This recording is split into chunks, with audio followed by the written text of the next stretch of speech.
I don't know if it was just that I was in a better state of like connection to myself or like willingness to try things, but like I did something that I've wanted to do for over a decade, and it just happened.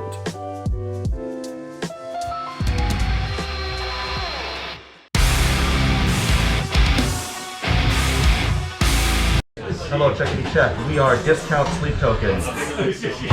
Welcome to Passionfroot, where we pursue lives of purpose together. My name is Max, and I'm going to tell you a bit today about this thing I did in October of 2024 called the Villain Challenge. The Villain Challenge was started by a content creator by the name of Vanessa Aldrich. I'm going to link to her accounts in the description below. She's really, really awesome. Basically, she's an opera singer who does a lot of content online about, self-discovery, artistry, and especially challenging artists to, as she says it, handle their craft or approach their craft like an adult. Part of it involves surveying things like psychology, history, mythology, religion, spirituality, things like that, for resources that people can use, practices that people can engage in to really hone and sharpen their creativity. And a big part of it is this shadow work-y type of thing. She challenges you to do the following things over the course of the month.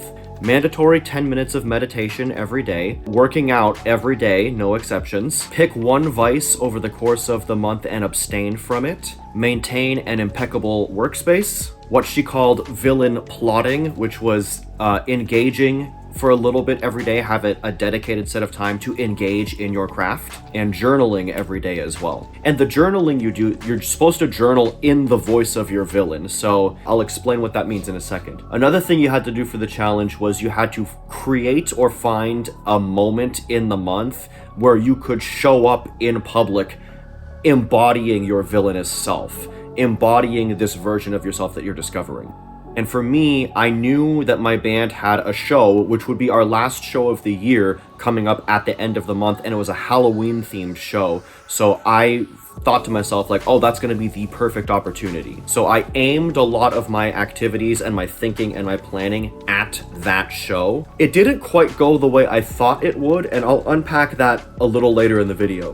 Basically, she framed it as like 75 hard, if you've heard of that challenge, but for your creativity. I should give a disclaimer right at the top of this. Vanessa runs a group that you can actually sign up for and participate in with her. She kind of guides a group through the activity. And I should disclose that I did not participate in that. I was not coached through this by her. I simply saw her pitch the idea on TikTok, and I was like, I'm gonna do this in October. So I followed the same timeline that everyone else who was directly involved with her would have been in, and I did the challenge, but I wasn't directly connected. So there may be elements of this that she does with the group that I do not have insights into. So please do not take this video as necessarily being representative of her work necessarily. I was just inspired to take on what she proposed. Vanessa, if you happen to see this, sorry for kind of like poaching your idea, but I don't intend any theft or disrespect. I just saw a good idea and wanted to try it out. But I do hope to find the time at some point in the future, if you do something like this more, I definitely want to get involved. That being said, how did I find the challenge? Some interesting, unexpected things came up for me, and I tried some things out that I thought would have a different effect than they would. But I'll give you my summary notes as we go. So one of the parts of this villain challenge is what was called villain purification. Part of the challenge is that I'm supposed to pick one vice and abstain from it for the entire duration of the month that I'm doing the challenge. And for me, over the course of this year, a huge temptation of mine had been basically eating my feelings and my stress in the form of candy. I was going out and impulse buying a lot of candy and eating it as a way to kind of mitigate stress and negative emotions, and I realized, like, okay, I gotta stop doing that. I got these like small sized peppers that are almost astonishingly sweet, like not quite as sweet as fruit or something like that, but they're like really good on their own. But I'm substituting vegetables for my sweet snack, and honestly, they're really nice, so it's making it somewhat easier. But yeah, that's just one part of the challenge as I've taken it on so far.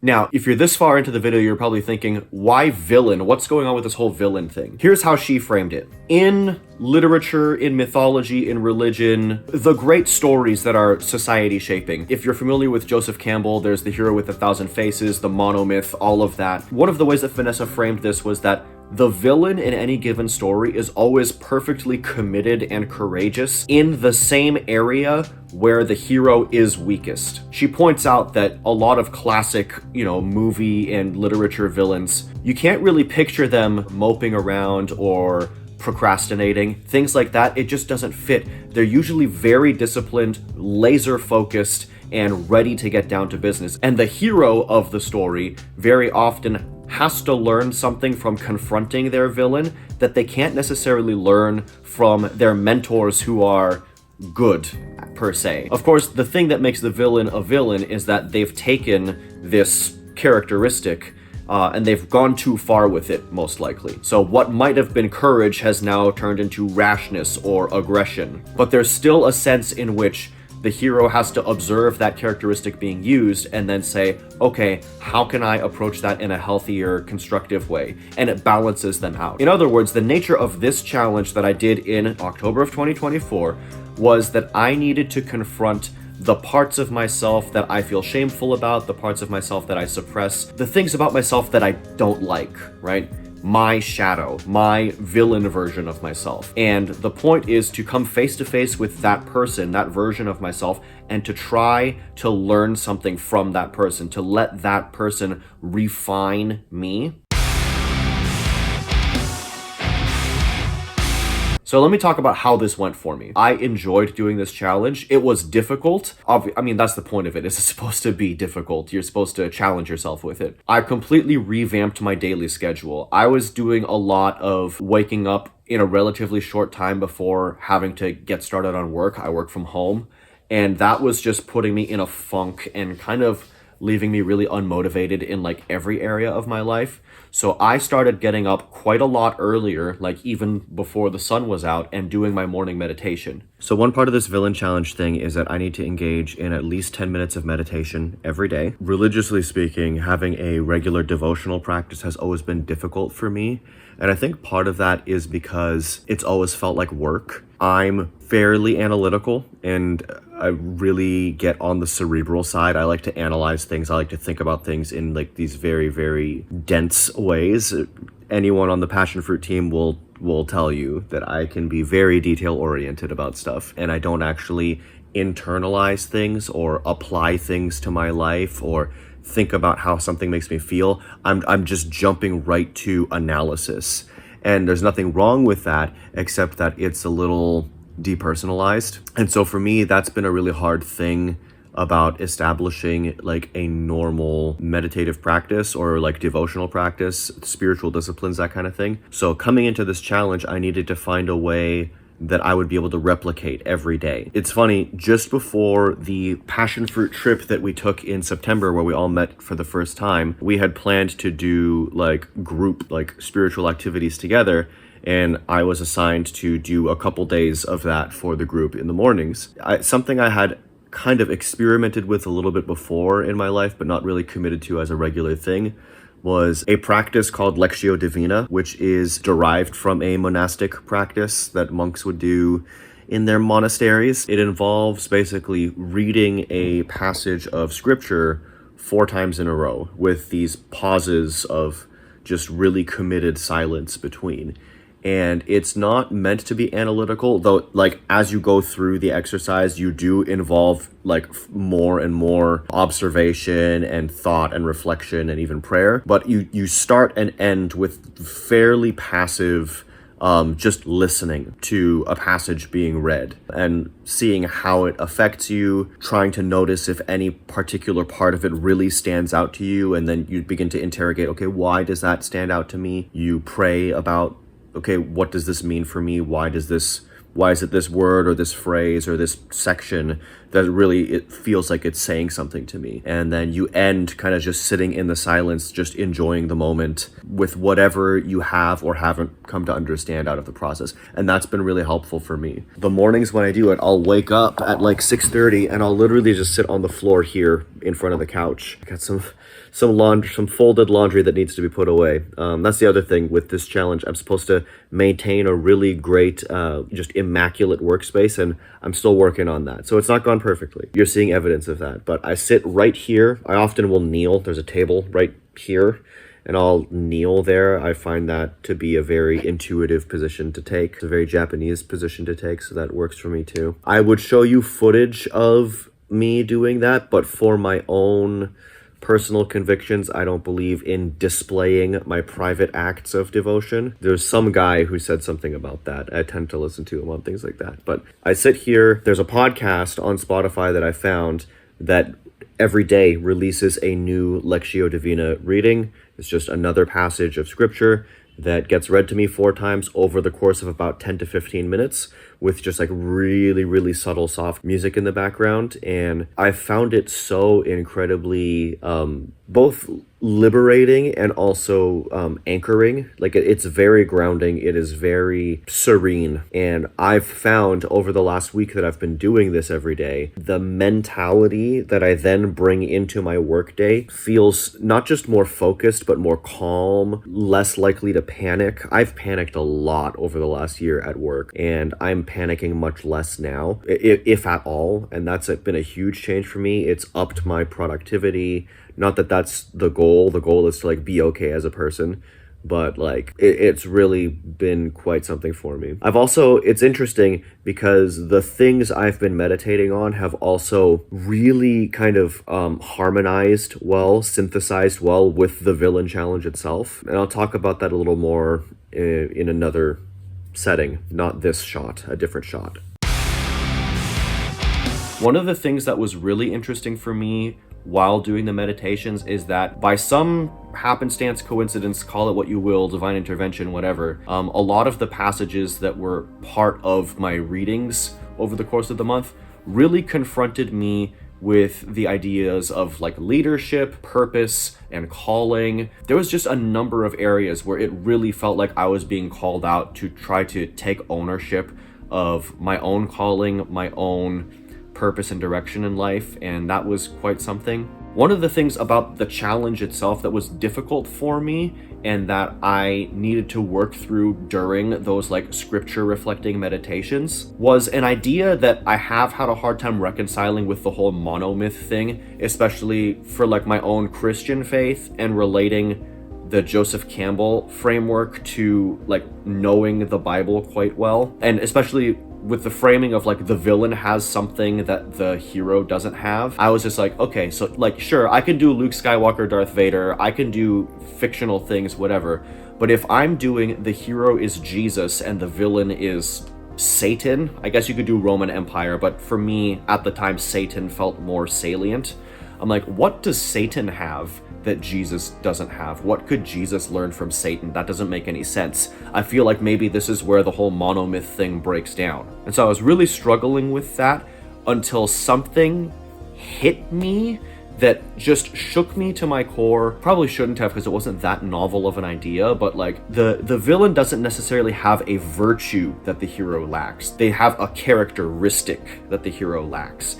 And like the villain might have the excess of a virtue, or they might have an experience that allows them to be a certain way. The hero can't go all the way to where they're at, and they shouldn't, but they can learn from it. If you look at Jesus out in the wilderness, in the desert during his temptations, and he's being tempted by the devil, and it's like the first time that like the devil really becomes Jesus's villain, his like direct antagonist. The devil challenges him over and over again on his identity. If you're the Son of God, do this, do this, do this. That's where the temptation is. The temptation is in him questioning or doubting his own identity and calling. What really, really hit me was that if the devil has anything that Jesus didn't have, it was existing in a state of rejection by God. The devil was accustomed to already being rejected by God. And he just, like, that's just a Tuesday for him. Whereas when you see Jesus in the Garden of Gethsemane, where you see him going to the cross, it's, let this cup pass from me. My God, why have you forsaken me? But that divine dereliction, that was something genuinely new to him that he would never have experienced before. And that's not a good thing. That's not a virtue. Being able to be like, oh yeah, I've been rejected by God and here I go carrying on. That's not necessarily a good thing to do. But in order to go through with the crucifixion, that's exactly what Jesus would have to do, was feel like he'd been completely abandoned and then continue to go through with this thing anyways. And I was just like, whoa, wait a second. I'm just in the process of editing the video and I realized I didn't say this explicitly or clearly what my realization was. But basically it was, if Jesus could come to terms with being rejected by God himself, maybe I can deal with being misunderstood a bit by people. It's as straightforward as that. Can I handle people misunderstanding me? Yeah. And that really helped me take the concept seriously of being like, you can see something that you might genuinely perceive as a flaw or an excess or a deficiency in yourself and not rubber stamp that thing and say like, oh, I'm okay with this now. But instead, you're looking at what that thing means for you. Why is that deficiency there? Why do I have that tendency? Why do I go over the top in this area? And that's the thing I need to work on. That's the thing I need to confront about myself. That's the thing I need to come to terms with and deal with, and then reintegrate in some healthy, balanced, virtuous way. That really cleared a lot of things up for me and reshaped a lot of how I processed the villain challenge. Just finished up another round of going to the gym, as I must. So y'all, I'm in my car and I'm not in Canada right now. I'm in Detroit, Michigan, which is honestly just across the river from where I live in Windsor, Ontario. You know there is no South Detroit. It's Canada. And I'm here for a concert. And I'm vlogging this because as a part of my villain challenge, one of the things that she built into it was like creating an opportunity for you to embody your own villainous self and your villainous voice and to use it. And so for me, I'm using the show that my band has at the end of this week as my opportunity to like bring to light the version of myself that I've been working on over the course of this challenge. But since today is Sunday and it's the beginning of the week, I wanted to give myself an opportunity to watch somebody else embody their own voice as well, embody artistry and creativity. And so I'm going to be attending a concert. I ended up choosing to go to this show that had Demon Hunter, War of Ages, and another band. I forget what the opening band was called already. They were good, but it's just, they weren't a band I necessarily knew in particular. Doors already opened. I think the opening band might even already be on, I don't know. But I've got to get some food in me. So I've got my little grocery store sushi, which I'm gonna mow down in here. Then I'm gonna make my way to the venue, and I will be sharing a little bit of my journey to the show with you all and just seeing how the experience inspires me in terms of how I might embody my own voice. I do have some interesting questions about the way that this particular artist has been expressing themselves over the last little while, over their most recent album cycle, and the kinds of things they've had to say. Seems a little bit like leaning into controversy without being too explicit. So I'm curious to see how it comes across, to catch the vibe of the audience, see how different it is from other shows, and hopefully learn something about what it means to embody your true voice or not in that process. So here we go. Obviously, again, you know, Christian guy, and I grew up with a lot of like Christian hard rock and metal, and that was very formative in my spiritual experience. I went to a lot of shows, festivals. That was always kind of like a special place for me because I was able to express and feel and experience my faith in an environment that honestly would probably make a lot of church people think that I was a villain to them, that there's something wrong with me.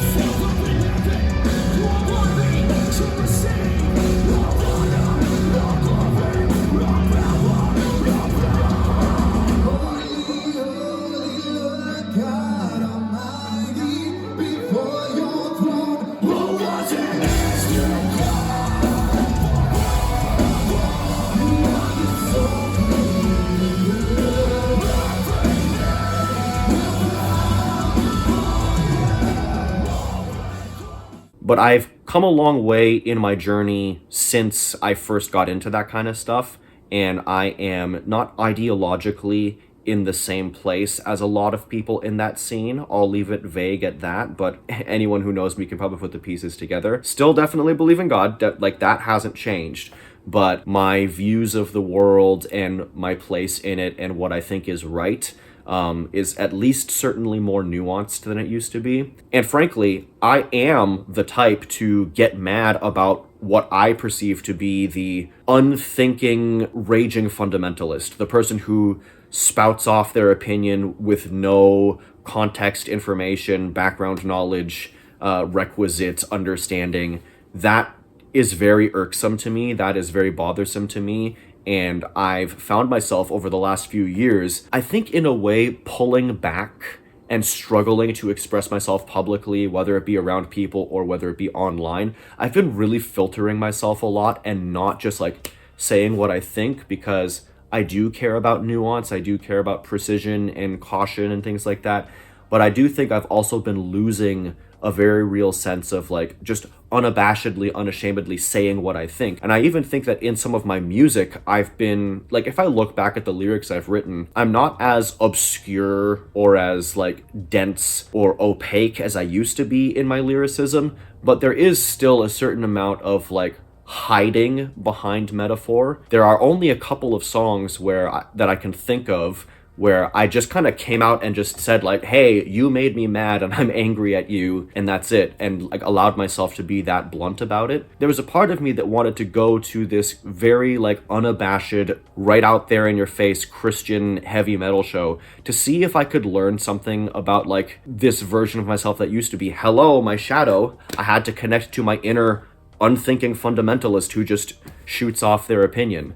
Not that it's good to do that, but like, oh, I'm ashamed of the fact that I used to say things that I would now consider ignorant. Oh, I have to confront that about myself. So let me go connect to some of this music that was very formative for me, that I still like by and large, and see if I learn something that I can maybe bring to, if not new songs, because like I don't have anything new coming out yet, but at least the show that's coming up. Maybe I can be more forthright. Maybe I can be more blatant or more expressive or whatever it happens to be.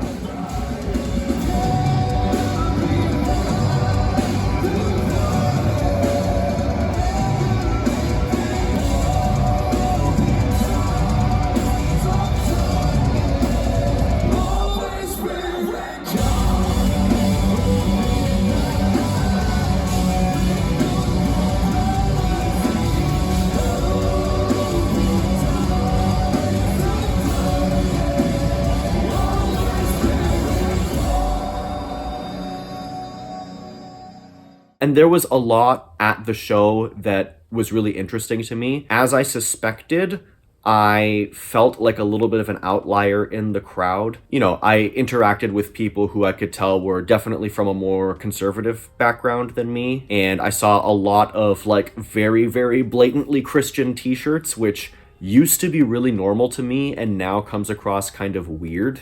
It's not that there's anything like wrong with it or weird about it, but like to me, it just feels unfamiliar because I've not really been in that space for a while. But again, that's what I was looking for. I was looking to see and experience people just being themselves out loud, like for whatever that meant. Going to the concert, again, it was rejuvenating for me. It spoke directly to my heart and it reaffirmed that like that part of my life will always be a part of me and I can always reconnect to it, which was really reassuring. But I don't think it didn't spoon feed me any sense of like, so here's what you should do. Because, and I realized this after, being yourself is something that you have to figure out yourself. Someone can't show that to you, right? You can see someone else be their own self, but that doesn't tell you anything about you necessarily, only that it's possible for people to be authentic. All right, it's the day of the show, and this is my first stop on my way to Toronto.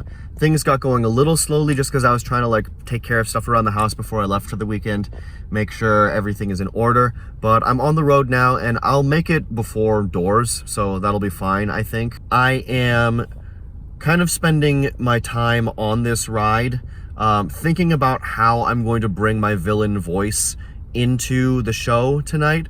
I know that part of it is just going to be letting the version of myself that has developed this month and like the me that I've learned about just come out without inhibitions. But there's a lot about the pressure of being on stage that can really nullify that or make me default into my like muscle memory and stage persona that's already been established.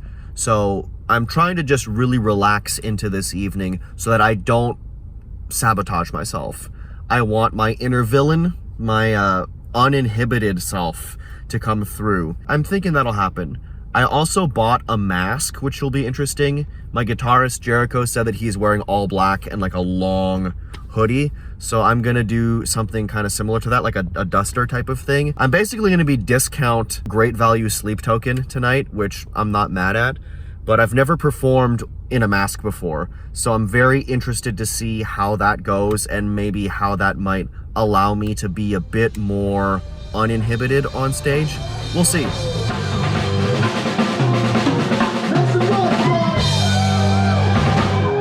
is up? Is it nice for you? All right, you guys better pick up the pace a little bit. Y'all up? All right, this is for my first EP. It was interesting going down to the end of that week because once the show was done, I didn't feel like my stage presence or banter or anything had really changed that much. Our set was very quick. The transitions between songs were like almost instantaneous, so I didn't have a lot of time to ramble or like explain the themes of the songs, but I feel like I took more chances with my audience interactions during the songs, and that felt good. Put your hands in the air, everybody! Look at all of you beautiful people.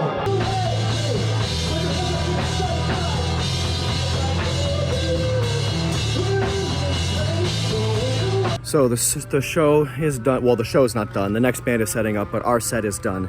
And as far as villain challenge goes, my stage banter didn't change that much. Honestly, there was not that much time between songs for me to say very much. But I will say that we had a very, very frustrating, very messy, very frustrating setup. It was not smooth. We had a lot of hiccups, and I think being in a place of confidence, like that would have shaken me up before, but this time around I felt very good about just writing it out and making sure everything came together. Stop lulling me into a false sense of security. And it was fine in the end, so I'm happy with that. And I think I exuded a type of confidence that I've spent the last 9 years of my life working on and building towards, so that much was also good. Man, I could only do that mask crash for so long. Hey guys, this is my face. I have one of those. Y'all are looking amazing out there. How y'all feeling? I don't feel defeated or crushed or anything about this being our last show for quite some time. And I think, again, that has just been me rooting myself over the course of this month. The meditation has really helped a lot. So I think maybe that helped in terms of like a confidence boost. But I had to rethink about the month when it got down to the end of it, because I was like, what changed? And then I realized something. My connection to myself and these parts of myself that I needed to reintegrate, it didn't necessarily show up in my live music performance. It showed up in other parts of my life. There was one day after work where I had just kind of finished up a task. I write for a living, so that's another thing. And I was really feeling locked in. And I had been going for about like a week and a half on like the journaling, meditation, exercise, and like engaging in my creative practice every day. Something just struck me and I opened up my notes app and just started typing. I had this idea floating around in my head, this like short story concept, something a little provocative, a little not edgy, but like definitely would ruffle some feathers within my own community if I were to put it out there.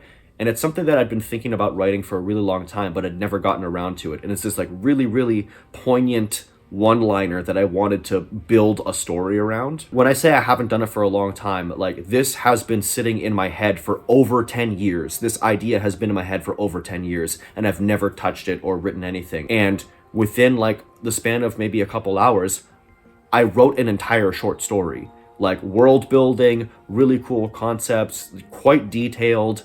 It all just came flooding out of me. I don't know if it was just that I was in a better state of like connection to myself or like willingness to try things, but like I did something that I've wanted to do for over a decade, and it just happened. I also noticed that I had gotten online on a couple different social media platforms and just straight up, one, trolled people. Like, I posted something that was like, if you understand me at all, you knew I was joking, but a bunch of people didn't quite catch it, and then I had to call it out and be like, hey, did you not know that I was actually making like, I was playing a character and making fun of, like, hey, I think it's stupid to do this. And then I was like continuously being a menace online and just saying provocative things, and I have not done that in a long time. I was so hyper focused on like, oh, like me embodying my inner villain is gonna show up in my music, but I realized that, like, for better or worse, I'm already using my music to excavate parts of myself that are deep and meaningful, that I value, and saying things that I believe in. Maybe I'm not being like head-on provocative every time, but I am saying things that I think matter. So I'm already connected to myself in the music area of my life, but it was actually other areas of my life where I needed to learn how to embody my villain more. That was probably my biggest takeaway from the whole month, was like, oh, if I get like laser focused on just this one part of my life and I reduce my creativity down to this art form, or even this avenue of my art form, like this band and not something I could do on the side differently, I'm missing all these other parts of who I am, which is interesting because like the shadow is a part of yourself that you are just suppressing. So I had to intentionally connect to it, and I did. So that to me was very transformative. I definitely enjoyed this challenge, and while, you know, it's been a month since I've done it and I've fallen off in certain areas, I have continued to do the Lectio Divina because I found that so calming and just grounding, and it's been honestly like a huge discovery for me. And I still journal a bit, like I've enjoyed doing that, and I'm still trying to exercise, not as much as I was before, but I am still exercising pretty regularly, so I'm enjoying that. The rediscovery of discipline as a way of honing your creativity and generally rounding yourself as a person was incredibly valuable for me. So again, to Vanessa Aldrich, who proposed this whole idea, thank you for a fantastic idea. I greatly benefited from it, and I'm still definitely following you on the socials and seeing all these inspiring things that you're doing. It's definitely keeping me sharp. So thank you for that. And I do hope to participate in the like group part of this at some point. To anyone who's watching this, please take a chance on yourself and try something new. Try to give yourself that little boost to take your creativity, take your discipline, take your self-actualization to the next level. You really can't go wrong, I think. And I'm gonna leave it there, I think. That's a pretty complete thought. If you haven't subscribed yet, please do. Hit the notification bell and leave us a comment letting us know what you thought about this. Have you done the villain challenge? Are you thinking about doing it? I would love to see your thoughts on this. That is all for now. My name is Max, and this is Passionfroot. We'll see you next time.